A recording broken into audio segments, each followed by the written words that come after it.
Nicole, some stories are not always what they seem to be initially, and that appears to be the case in this situation. This man made international headlines. He was all over the TV and newspapers all over the place, accused of coming into D.C. with a gun and hundreds of ammunition packets. He says it was all a misunderstanding and an honest mistake. National Guard are on almost every block in Washington, D.C., and there are security checkpoints surrounding the Capitol and White House. It's at one of those checkpoints 31-year-old Wesley Beeler was arrested, accused of using an unauthorized inauguration credential and having a gun and 500 rounds of ammunition in his truck. But then Wesley Beeler was released from jail yesterday, and apparently not any kind of imminent threat. There are reports that he's actually a security guard and that there's a lot more to the story.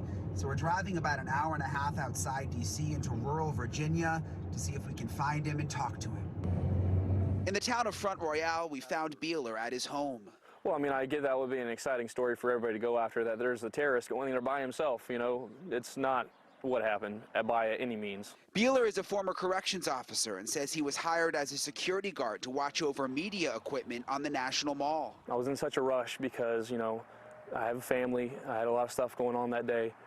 And I went into D.C., got kind of lost in D.C. trying to find my way back to the National Mall. It was just simply a person that forgot his firearm was in there, because it's an everyday thing for me. I always have it with me unless I'm going to an unarmed site, and that day I just so happened to forget. Did you know that you're not allowed to have guns in D.C.?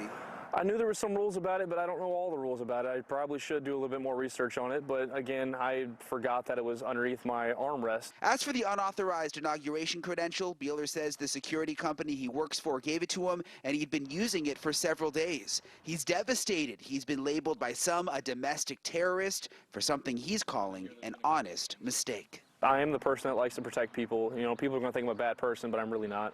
I do like to do jobs that, you know, I feel like are protecting people. That's just the way I am. It sucks that my name has been, you know, crapped on in that way, but the people that know me know that I'm not a bad person. I would never hurt anybody like that. And Beeler has another court appearance coming up in a couple of months. He's hoping to put all of this behind him. Meanwhile, in D.C., there was another arrest over the weekend at one of these security checkpoints. There was a woman that pulled up to the checkpoint. According to Capitol Police, she showed some kind of military coin, trying to say it was a credential, and said she was a police officer. When they started to question her more, they say that she fled. She was eventually stopped and arrested for impersonating a police officer. Live in Washington, D.C., Brian Entin, News Nation.